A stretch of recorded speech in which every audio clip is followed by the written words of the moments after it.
everybody on the square. Andrew Marston here with another episode of the Community Spotlight interview series that I'm doing to build community and just as an excuse to get to talk to some of you. And today we are joined by the one and only Neus Vich. Neus, thank you so much for taking time to be here.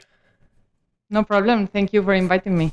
I first really noticed your work during the MoGraph games because, did you do every single day? I tried to, but it was too much. I'm really bad at 3D, so I definitely skipped those. I didn't even try. I didn't even open Cinema 4D, so. Yeah. I'm terrible at 3D as well, and those were really rough days. But, oh, shoot, on my notes, I have a reminder. Where can people find your work online? I always skip that part.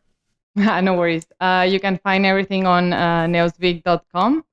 And also on my Instagram, it's at neus.vc. And yeah, that's where I post everything, basically.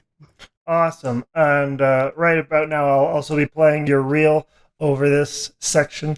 Can you just, the purpose of this is to get to know you a little bit better. So could you give us some background, tell us who you are, what you do, the whole backstory, and anything you want to say about what you do?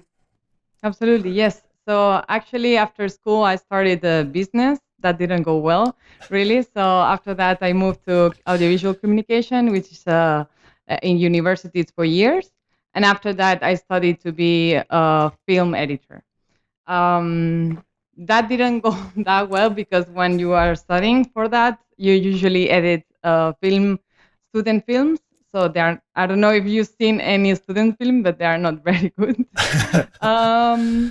So yeah, after that, I got a job in a production company. That's when I started to do motion professionally. Before that, I just did it on university, and it was like a very small, short course, and I didn't really learn anything.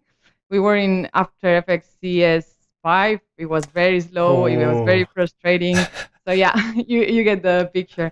So I got this production company. I did everything: filming, editing, motion graphics, basically everything. Actually, after sorry, That's fine. after a few days, they actually made me do storyboards and get the ideas out for the motion pieces. So that was really fun.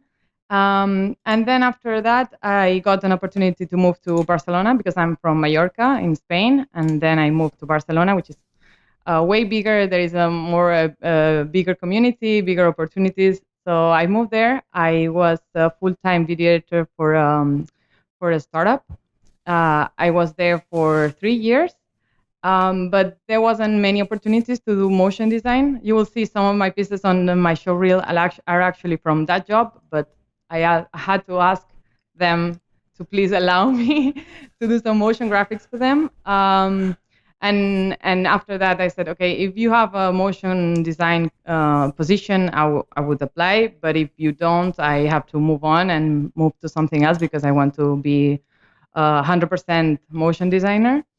So yeah, after that, they told me no. So I moved to an agency because I wanted to go freelance, but before that, I wanted to have like the agency experience. That was also very tough because at the beginning everything was fine. We did many hours, but that was the agency life, I think. But then we lost basically our only clients, and no. that was tough. Yeah, that was very tough. After that, they promised us we would have like very big clients in Spain, but still it wasn't coming, and months passed and nothing was happening. Then COVID hit, so I didn't get to work on those new clients, and I got fired. Oof. And after that, I said, okay, I got the very brief agency experience that I wanted. Now I have to go freelance. And yeah, it's been since March 2020. It's been more than a year now. And yeah, I have been freelancing since then. Wow. I mean, there's so many things to unpack there. But when you said Adobe After Effects CS5 or I think you said CS5, I think that's about the time that I started, right around, I can't remember if that was the version where they actually introduced shape layers, but before that you had to like make a mask on on a solid layer and That was a classic. Yeah, all the oh tutorials geez. started with that, and it was so weird. But I Now I remember can. at the time I was just so enamored by After Effects. I didn't know what I was missing, and now I look back and I think, geez, how do we ever get work done? Um, so I guess there's a couple different points I'd love to know more about. So agency life, working at an agency. Can you describe sort of your day to day and your role in the agency a little bit more, in case anybody out there is unfamiliar with what that's like? Of course. So basically, we were four designers in the team. Some of them knew a bit of After Effects, but not a lot. And I was the main motion designer, but then I had to know like design and illustration skills. Then they hired another illustrator, so I could work with an illustrator hand in hand on the motion projects. But basically, I was given all the files by the graphic designers or illustrator, and yeah, I made everything move, let's say. But I when I came into the team, it was a very small team, but you could see they already were burnout, which is a shame because if you want to start in a company, you want everyone in the best, like very positive and in the best position they can be. So yeah, it was tough, but I mean, I had a lot of fun with them, but yeah, you could tell they weren't happy in the company. Yeah. So that was the feeling I was getting in. So I wasn't very happy at the end. I saw little things that were happening that the communication wasn't great. I mean, it was a very small team, and between us it was great, but from management, the communication wasn't very good. So in the end, you have to. I mean, I already knew I was going to go freelance, so I wasn't. My stakes weren't high. Like I didn't. I wasn't depending on this job, so it was okay. But yeah, it was many hours, and sometimes if After Effects is not rendering fast enough, you have to stay until 8 in the afternoon or Oh yeah. more. Oh yeah. So yeah, I got a few of those days, but yeah, since then we lost the client. We didn't work with them anymore. The work that we were doing, it was for TV mostly, um, but we were working with other agencies that actually did the video shoot.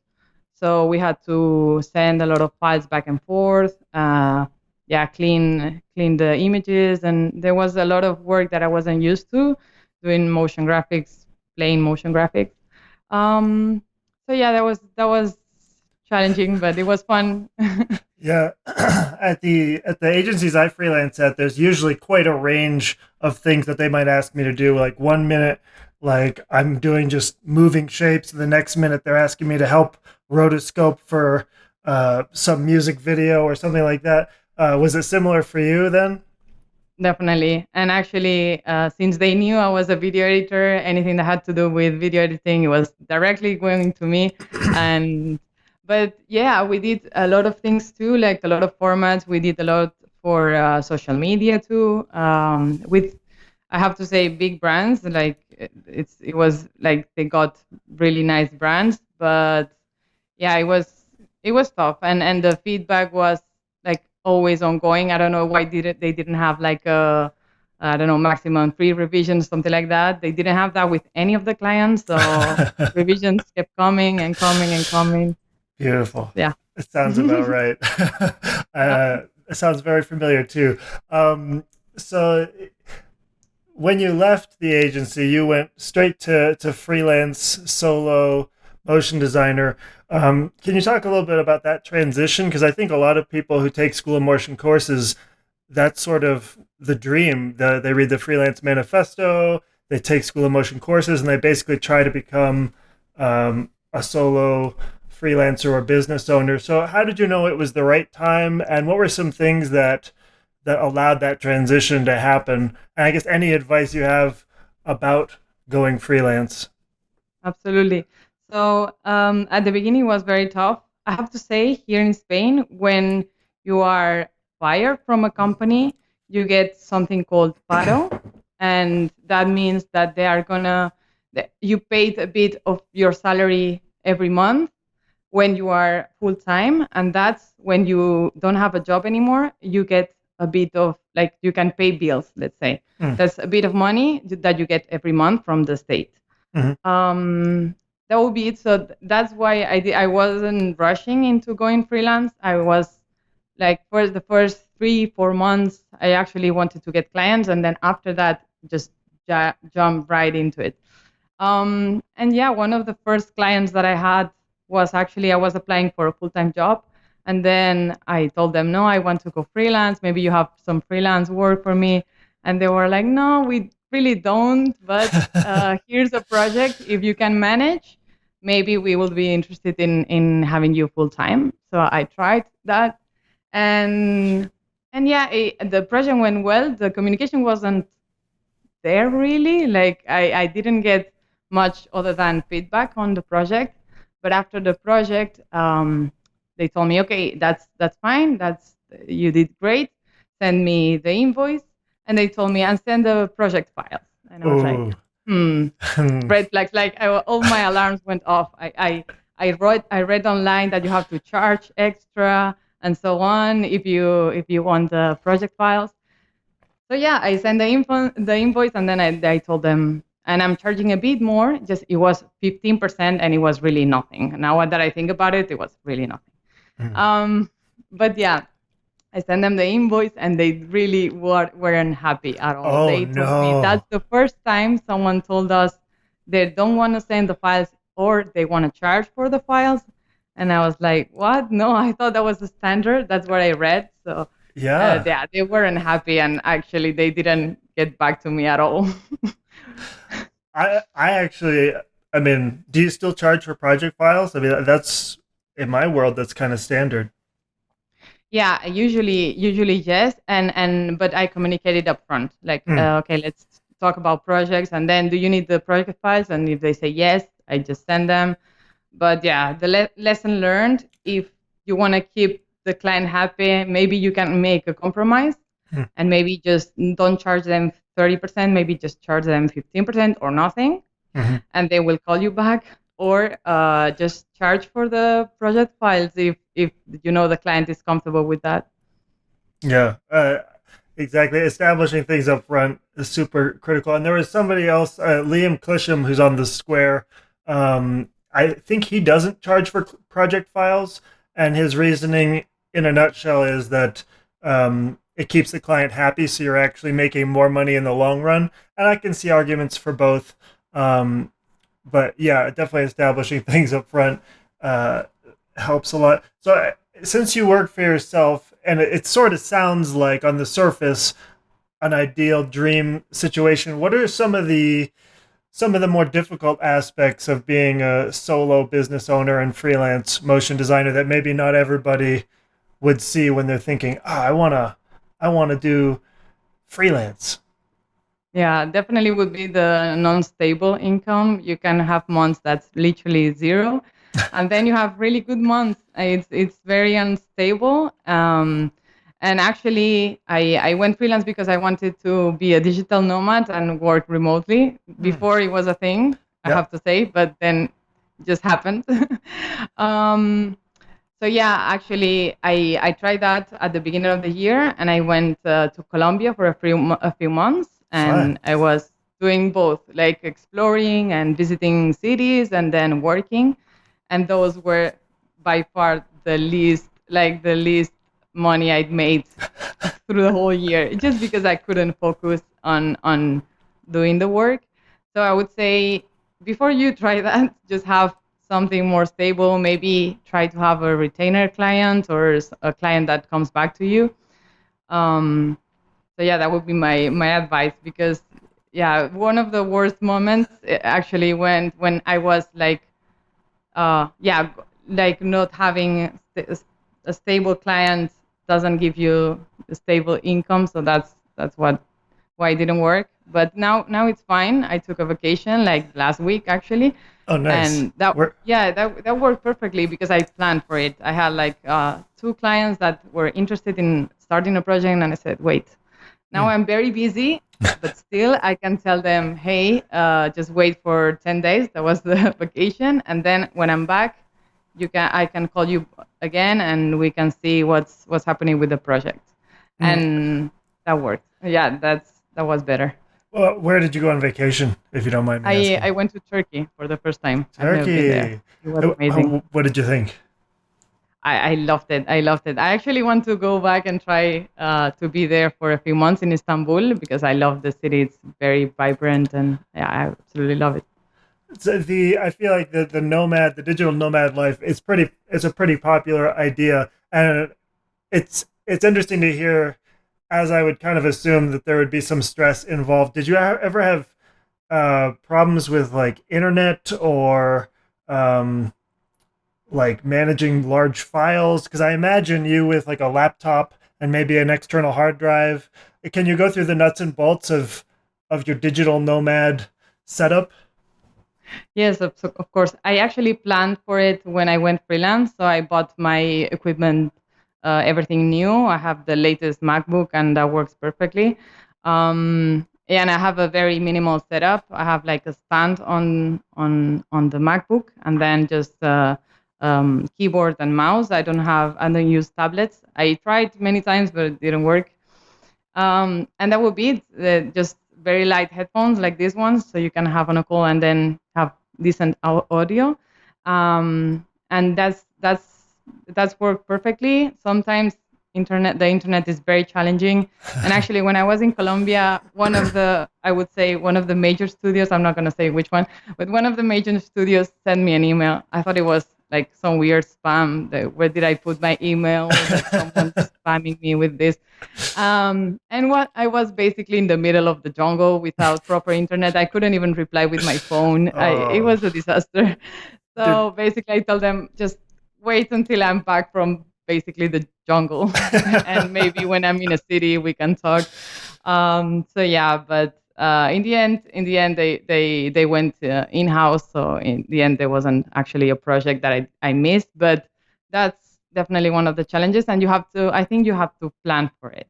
mm, Um, at least if you can reply to emails with your phone, that's major. That's gonna make the whole difference. And then tell the either your clients or potential clients that you're not gonna be available, or maybe you can reply to emails but you can send files, mm. or I don't have my laptop with me. Maybe in 3 days I have it again, and then we can work, something like that. You have to communicate that up front, and I learned that by experience, and now this past vacation it worked perfectly. So you would continue to do the digital nomad in the future? Yes, that's my plan. Oh, In February, I have some tickets to go to Thailand. Let's see what happens. I don't know if the border is going to be open. oh, Um, right, of course. yeah. That sounds awesome. I actually know I know a guy who's a graphic designer who did something similar, and the cost of living was so much cheaper in Thailand that he just moved there. He moved his whole business there, but he keeps his Western clients. So the the currency conversion works really well in his favor. Mm.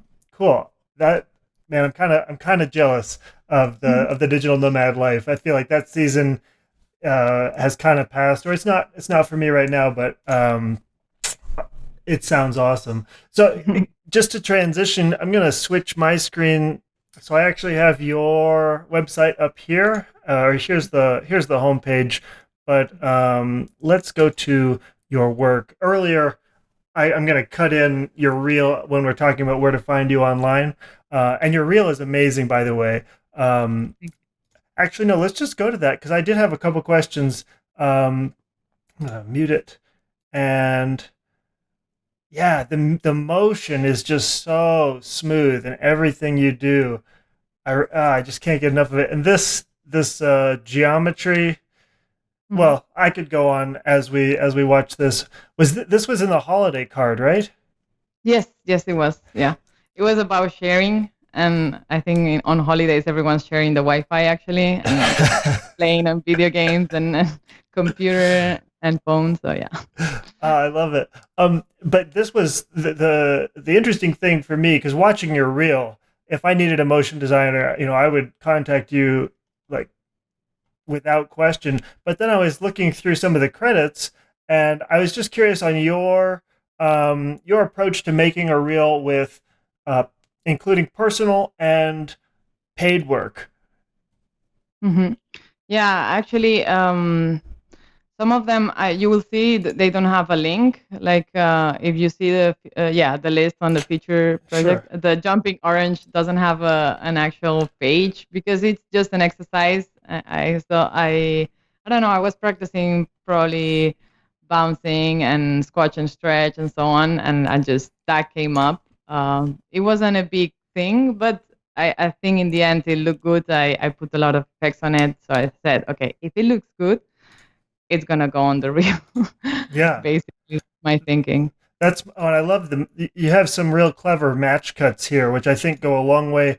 I mean, the motion itself is beautiful, but then to pair it with these clever match cuts here, you toss the ball up and then the orange falls down. There's another one towards the end. hmm Is it right here? Oh, maybe not. It's obvious that you have editing experience.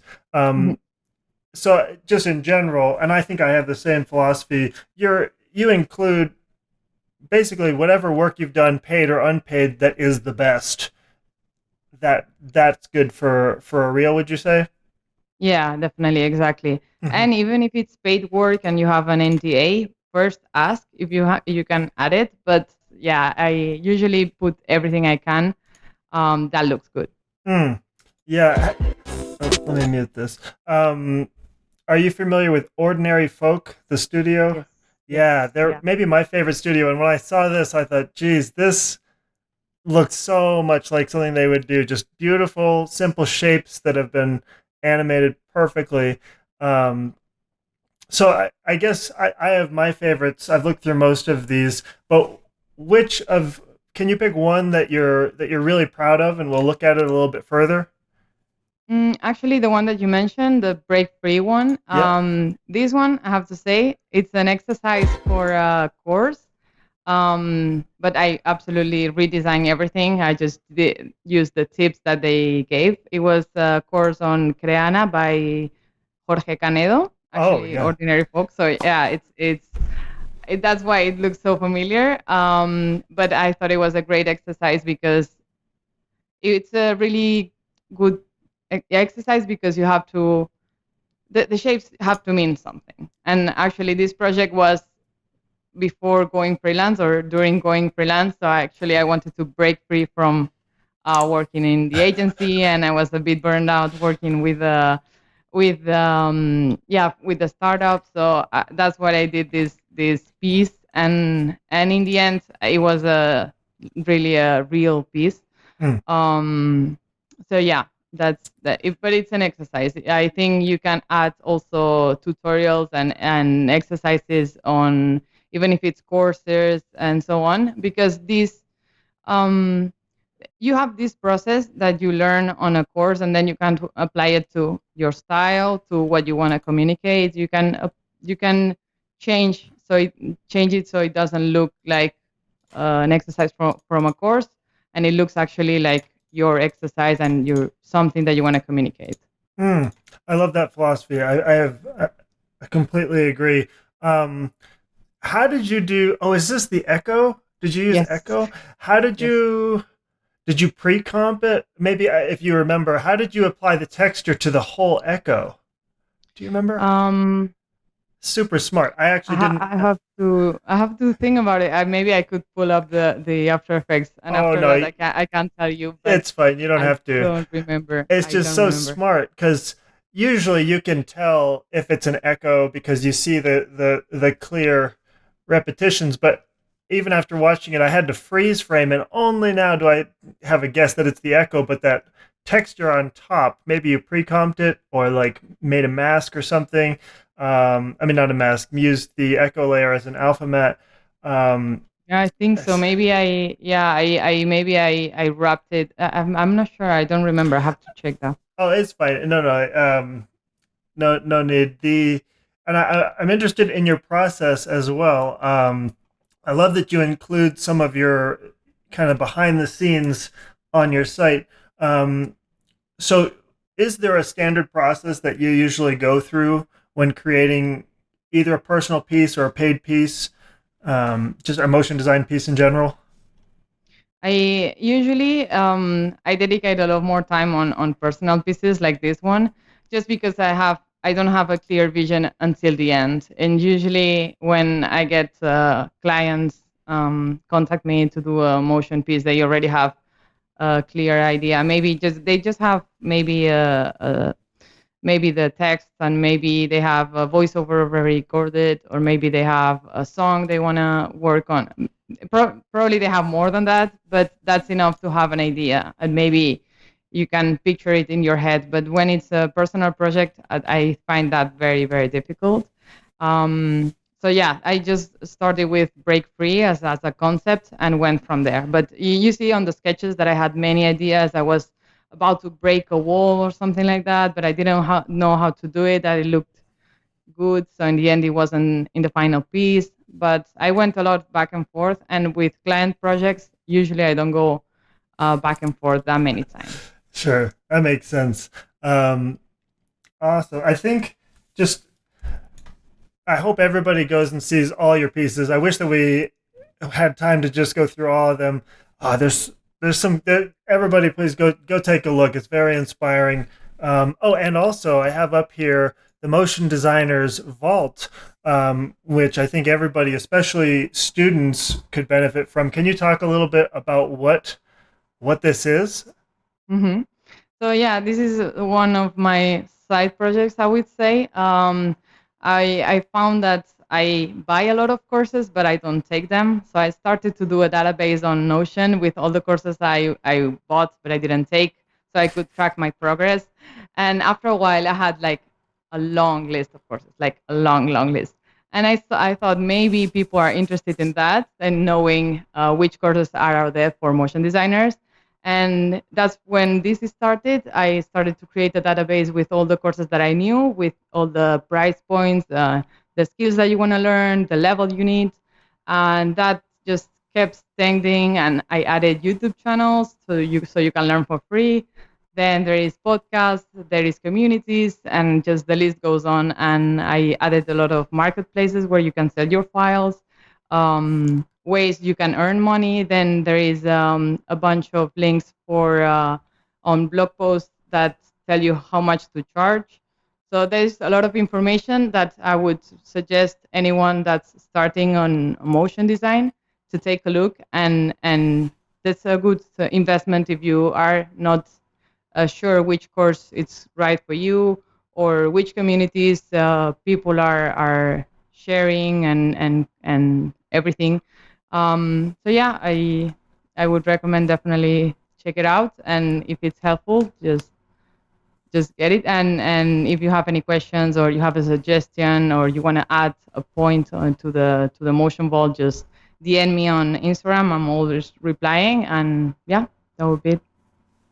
Yeah, I think I can't remember how much it's like 20 nineteen Yeah. dollars. It's so I feel like for people who are trying to learn motion design on a budget, um, the first thing, at least for me, when I was just starting out, trying to go freelance seriously and like really increase my After Effects game, the hardest part was just knowing where the resources were. And I spent so long trying to figure out which YouTube videos I should watch after each other because it's just kind of scattered. And a resource like this collects it all. It's like the pages of a college or university textbook have been scattered on the internet, and you've just collected those pages back for quick reference. So um, Exactly. yeah, Exactly. high And I value here. remember, yeah, and I remember one of my employers actually told me, okay, I can pay for a course and any course that you want, but we have this budget. So if you get in that situation, you can get the motion vault. And actually, if your employer says, okay, my budget is $1,000, you will find a proper course for your level on the motion vault for sure. Hmm. So you can filter by that. I hope everybody goes and checks it out. The amount of time that you would save. Hang on, let me switch back to you. I feel like the you could probably charge more, and it would still be still a high value for people who are trying to become motion designers. So the last part of this interview, I'd love to talk about maybe a low light from your career so far, and then end on a high note with a highlight of your career so far. So the low light, it doesn't have to be something big and awful and scary. It can be, if you want to talk about it. It could just be like a mistake you made, or sometime you learned a valuable lesson the hard way, or just a funny story. Does anything come to mind as a low light that you'd want to talk about? Just what I shared as a recap, the communication thing that didn't go well with the project files and charging for the project files. I would say what I learned is made compromises if it's worth it. If you're gonna get something out of it, if the client's gonna be happy, just it's okay. You can share the project files. Just don't be afraid. I was very afraid of sharing it, and obviously nothing happened. So yeah, that would be it. Right on. And let's end on a highlight though. In your career so far, what's a time that stands out as a highlight? I think I'm on my best moment right now. I already learned the lessons. So I think yeah, you need at least 1 year of freelance to make all the mistakes you can. Even if you read online that I don't know anything. Like if you read online how to freelance and what to charge the clients and so on, you actually even if you don't apply the lessons, you don't know if that's right. But that's right for that person and that time. But maybe that's not right for you. Maybe you are undercharging or overcharging, or maybe, yeah, just everything is on its time. So now I think that's my best moment is now that I learned to communicate everything up front. If they need the project files, if they need something else, that would be my highlight of this year. It's right now. This past 2 months, it's been great. Awesome. That's good to. It's interesting. I feel like sometimes in life we just go a little deep, I guess. But the sometimes when the grass is greener on your side of the street, you don't always know it until you've moved on. And it's awesome to hear that you are enjoying your current situation, that the grass is greener now and you know it and you're taking advantage of it. Um, Exactly. so I get to wrap up. Is there any other advice or anything else you'd like to say to the good people of the square? No, that's it. Thank you very much. If anyone has any questions, just DM me on Instagram. I would reply. And yeah, that's it. Thank you very much for having me. Yeah, thank you so much for being here.